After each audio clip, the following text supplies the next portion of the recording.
Hey, what's going on, everybody? Welcome back to the channel. All right, gonna continue the top 100 countdown. In this video, we're gonna look at about number 28 through 11. So this will get us up to the top 10, and then we'll finish it off with the top 10 in another video that I'm gonna record after this. So, we left off with number 29, which was the 55 Hank Aaron. I had kind of paused the countdown for a bit when I was waiting to get that one back from SGC. So we're going to pick up at number 28 here. We have the Upper Deck. Let's see, I think this was 2001. No, 2000. 2000 Upper Deck Legends. Lou Gehrig game used pants. So this is just a really sweet card with the that faded pinstripe. I just love how old that looks, and just, obviously early 2000s Upper Deck stuff. You can count on it being, authentic game used and all that kind of thing. So just a really historically significant card to me, not only based on the subject with Lou Gehrig and the game worn item, but just early 2000s Upper Deck game use stuff in and of itself is just really special. So super happy to have this one. You got the guarantee there on the back. I'm trying to see what that little mark is. Is that a? I don't think that's actually. I think that's on the sleeve now that I'm looking at it up close. But oh no, it's on the top loader. But yeah. So just super stoked to own this card. I think I paid about $140 for this raw, maybe like a year and a half ago, something like that. So kind of hard. They can be sort of hard to find. I've seen a couple on the market recently. But yeah, just this early Upper Deck game used Legends type stuff is always super cool to me. So number 28 there for Gehrig. Number 27. Okay, so this is where it gets complicated because I actually sold a few of these cards. So next at 27, I don't know what it's actually going to say on Instagram. It should be, I might have got a little off track and just adjusted the numbering, one this way or one that way. But I had a unlimited doppelganger listed next, but I sold that. But I think I was like slightly off in the count anyway. So it worked out to where these two Ray Skywalker cards were next. The red actually, so the red would have come in at 27. We got the red here. It's number 4 of 5. The Ray Skywalker card from 2021 Topps Chrome Legacy. Just, this is probably my favorite scene card from the set. Just obviously I've talked about it before, but the end of the film, significant scene, low number, parallel, all that good stuff. So pretty cool. I just got one of these back in a green 10, and I've got that one listed on eBay. So let's see, there we go.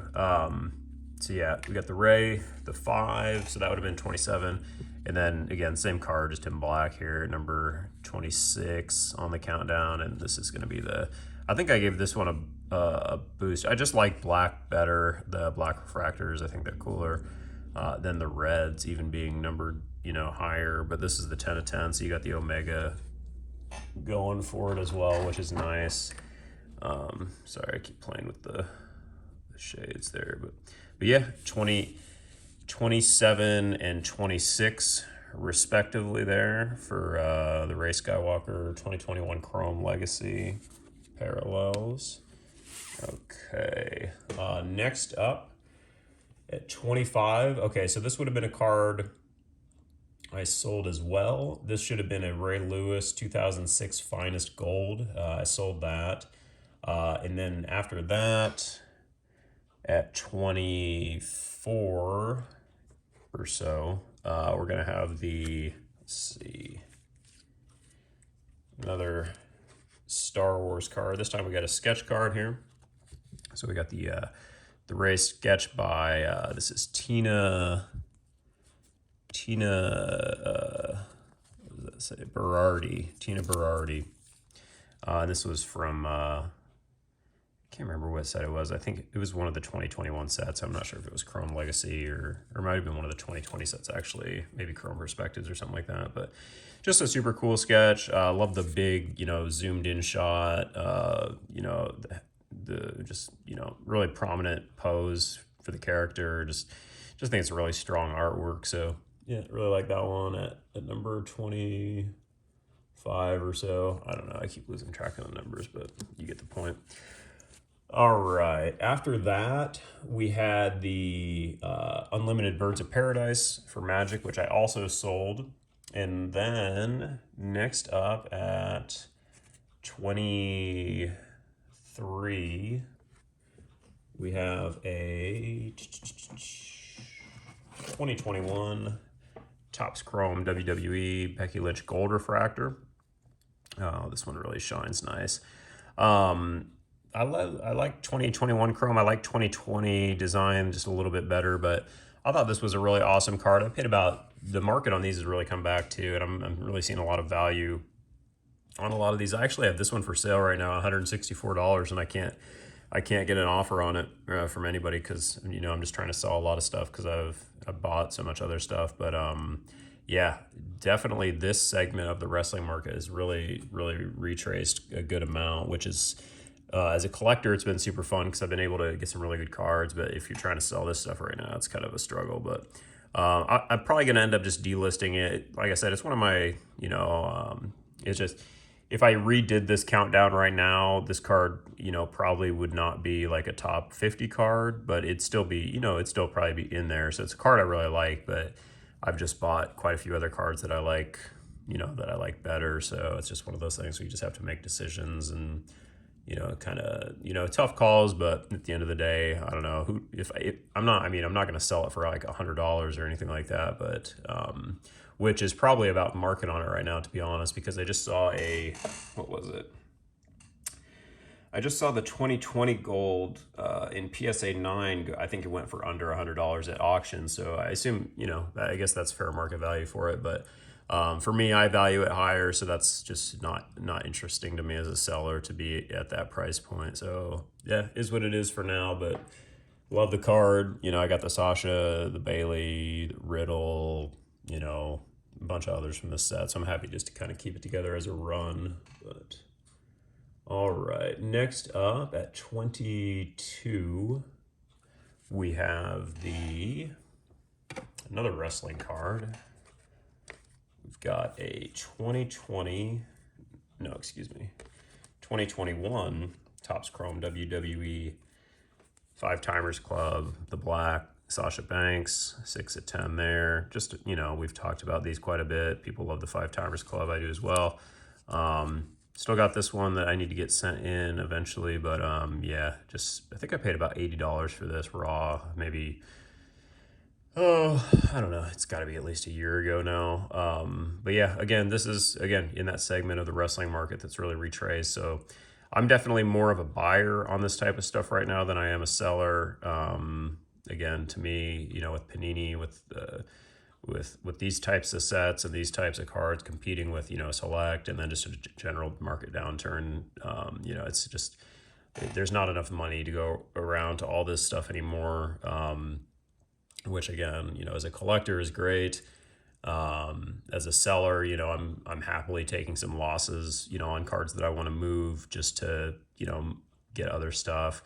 A card like this, would I sell, below quote unquote market? Absolutely not. Like, this is just, it's one of my favorite cards. It's just a pure hold for me. But yeah, just the run up on those I'll be interested to see, after the Select set has aged a little bit and we get, closer to more of the like prime time wrestling season with WrestleMania, Royal Rumble.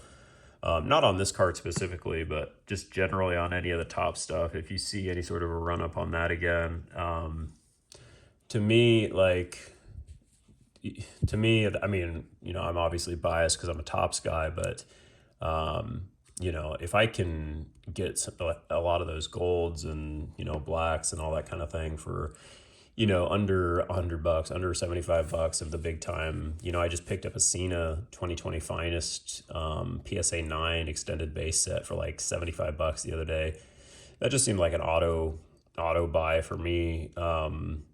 And getting a little off topic here, but just generally touching on this segment of the card market, like I don't know, I still really like wrestling cards in the sense that I feel, especially relative to like active player sports, you just get that combination of character with actual, ongoing. If it's somebody active like Sasha or a Bray Wyatt or a Riddle, a Roman Reigns, those types, but they still have that sort of like safety net, where they're actually just fictional characters, so that you got that sort of like non-sport sort of appeal to it as well.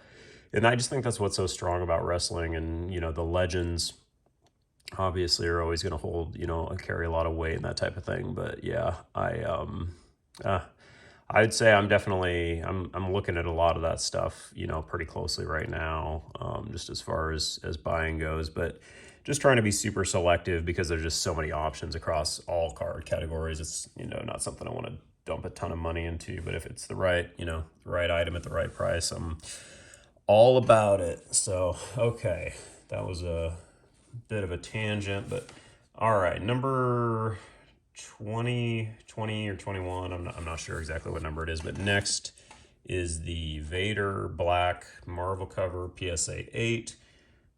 This is out of 10. Obviously, love these. Love the shine on them. I have this one listed for sale right now as well.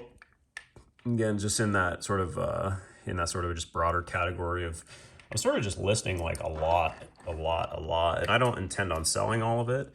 It's more of like there's a specific amount of cash that I want to get to either buy things or just pay for other things. And then once that that number has been achieved, then a lot of this stuff's just going to be just delisted and filed away. But the problem is, just as a seller, you don't know what's actually going to move. So my general strategy is just post everything. The more you like it, price it higher. The more you don't care, price it lower, and then just let the market decide what it wants and what it doesn't care about. So I paid about, I think this. So I've got 3 of these in the blacks now, and I've got 2 listed. One that I graded myself. I'm definitely not selling, but this one and another I have posted. I'll probably only sell one and then keep the other, because I'd like to keep at least 2 just to have sort of a a small whatever. But yeah, I really like this one. The shine on these, obviously the reflections a bit difficult there, but these just really hit nice. And I mean, I just love that, just sort of the unique design of this card, specifically with Vader sort of being in the background and those purple trees and the ominous clouds and all that kind of thing. So yeah, super fond of this card.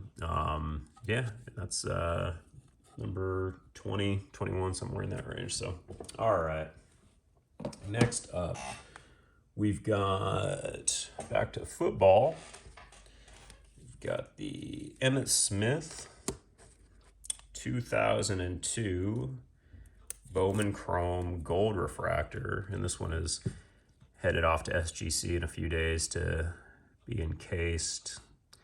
Really awesome card, out of 50, early Bowman Golds.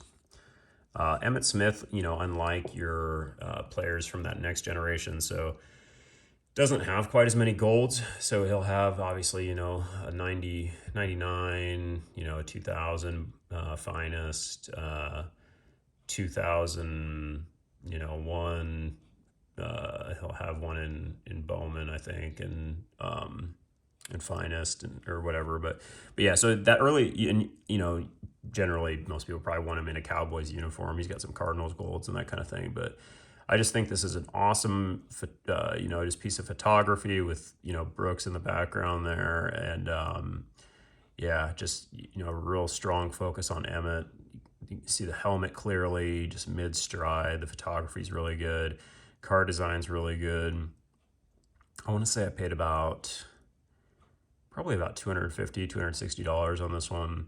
And this was one I was a little annoyed with because when I got it from eBay, it had kind of slid out of the top loader a little bit, or not the top loader, but the card saver, and it was sort of like pinned down under those little, if you're familiar with the eBay authenticity envelopes, I just felt like it was, you know, under a little bit of duress from those like little elastic bands that they have in there. But I hope, you know, I hope that doesn't end up hurting the grade. We'll see.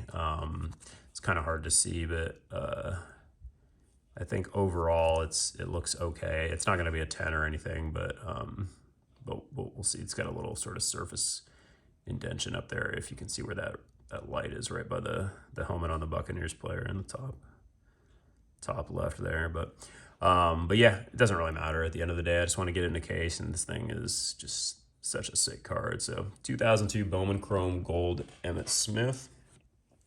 All right, next up we have shoot, did I forget to grab that one? I forgot to grab that one. I'm just gonna skip that one and I'll show you next time because I don't want to take it out of my box again. But after that, we've got the 2021 Topps Chrome WWE again with the 5-Timers Club. And this, we got the Sasha Gold. So it's, you know, obviously we had the black earlier. I do, you know, obviously the black's probably obviously much more rare, more expensive, that kind of thing. But I like the golds. You know, I love gold refractors. I collect them. I love alphas and omegas. This is number 1 of 50. So super strong card. I just actually bought another one of these, and I'm going to send them both in for grading here soon.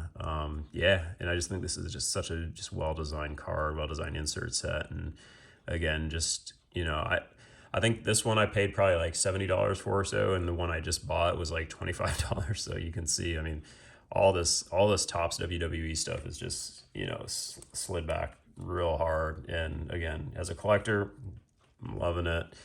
As a seller, it's not great, but you know, time will march on, and trends always change. So definitely not too worried about it. But yeah, just a super sweet card, and yeah, that one will be getting graded here soon. All right, next up, got another Colts card. This one I just recently graded. The 03 Marvin Gold X-Fractor. So you may have seen this card in a submission return video recently, but we got the 9 on this one. This is one I cracked out of the case and sent in. I sent in 2. Both were uncirculated, and one got an 8.5, and I sold that one. This one got a 9. You know, usually these are off center, but just one of the best, you know, pure pieces of photography and card design I've ever seen in terms of, you know, the player image, the simplicity of the little football design with the portrait down below, nice, clean, you know, just logo, name, you know, it's just, and then obviously the texturing and the gold and the pattern on all of it. And just, you know, these are just such special cards to me. 03, favorite era, you know, anything from basically 2000 to 2004, I'd say, if I was being like super specific, would be like my favorite. And then obviously you can expand that from like 98 to I don't know, 2011, let's say, as far as football goes. That's where I kind of like to spend most of my time. But yeah, this strong Marvin card, and that one is next on the list. After that, go back to another raw card here. This will be number 15.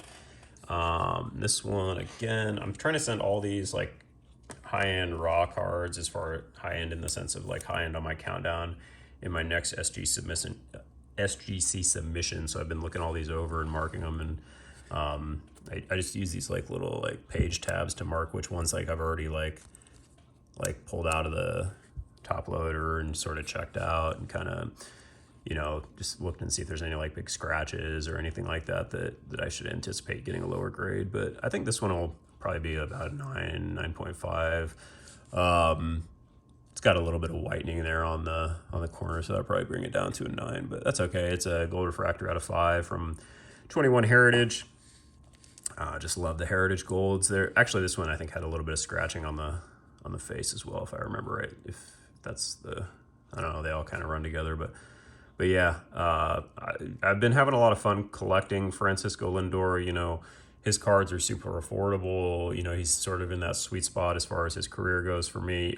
You know, will he be like an all-time great all said and done? You know, I really don't know. But just all things considered, price point, his position as a shortstop, his ability to play offense and defense, is going to help him as far as WAR goes every year. He's already like up there with, Bryce Harper, Mookie Betts, Manny Machado, as far as like career WAR goes. And, he's only at about 1,000, career games. He doesn't have the MVP yet, which is pretty important to long-term collectability and demand as far as a player goes. And I think he needs to get an MVP.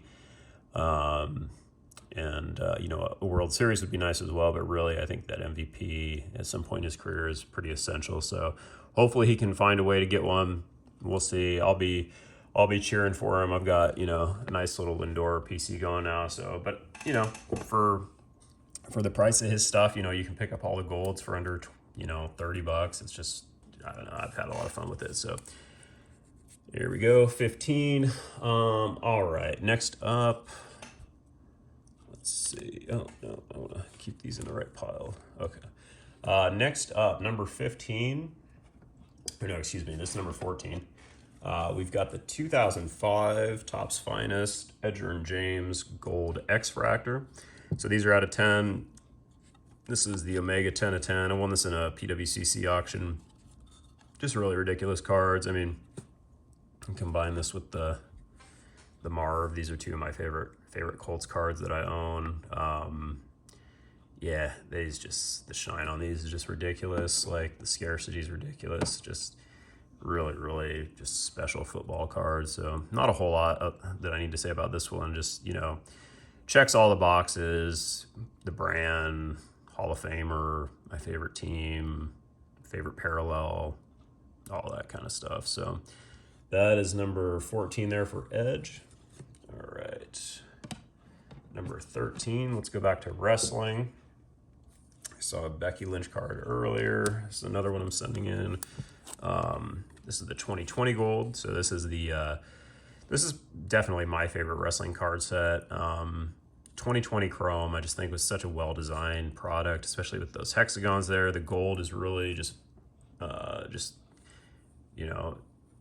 really just, it's like heavy looking. Like, I don't know, I guess when you put them next to each other, it does look basically exactly the same, but I just feel like and this is going to look different in a case, but I just feel like 2020 has just a little something extra over 2021. And not just in the sense that it was, the year before or whatever, but just, I don't know, it just seems slightly golder, if that makes sense. So, and obviously, with gold refractors, it's like you want them as gold as you could possibly get. So yeah, as far as the image goes, this is the image variation short print. So the base image is like her like doing like a clothesline or something. It's just an action shot, which generally are not going to hold as much value as these posed images, that really just represent the character, component of the entrance, just all that kind of. It's just aesthetically, this is just a much better looking card in my opinion. They're both awesome, but yeah, for me, I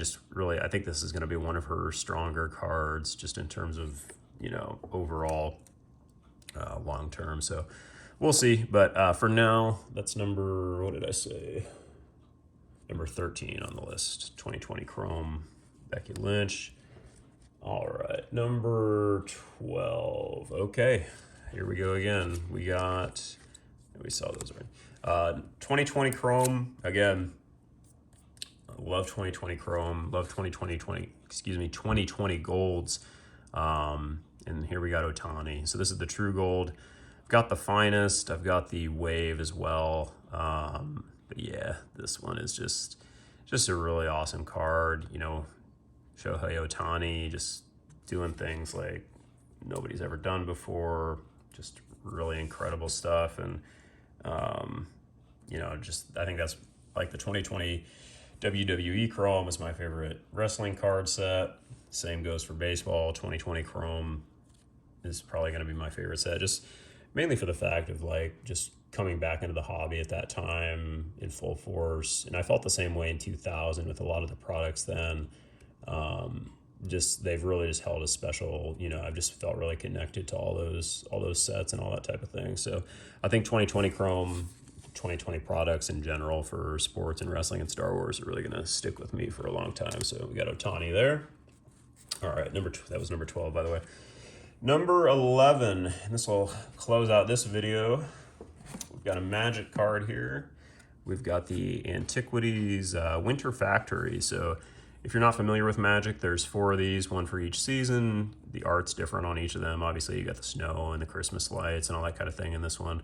Really iconic artwork, really iconic set, really iconic, set of 4 cards. And then the Winter Factory especially is sort of the most beloved out of the 4 for whatever reason. I think two of them were more rare. It's weird, like there was like different levels of uncommons in Antiquities, so I don't remember, but the fact of the matter is it's just a really iconic card. And yeah, I bought a whole collection of these, all the seasons. I've sold the spring and the summer, and I still have the autumn and the winter here. So this is number 11 on the list. And with that, we're going to close out this video. And then after this, I'm going to record the top 10. So you'll probably be seeing that in another week or so. But yeah, really appreciate you checking out this section of the countdown. Hope everybody's doing well. Take care of yourselves, and we'll see you again soon. Later.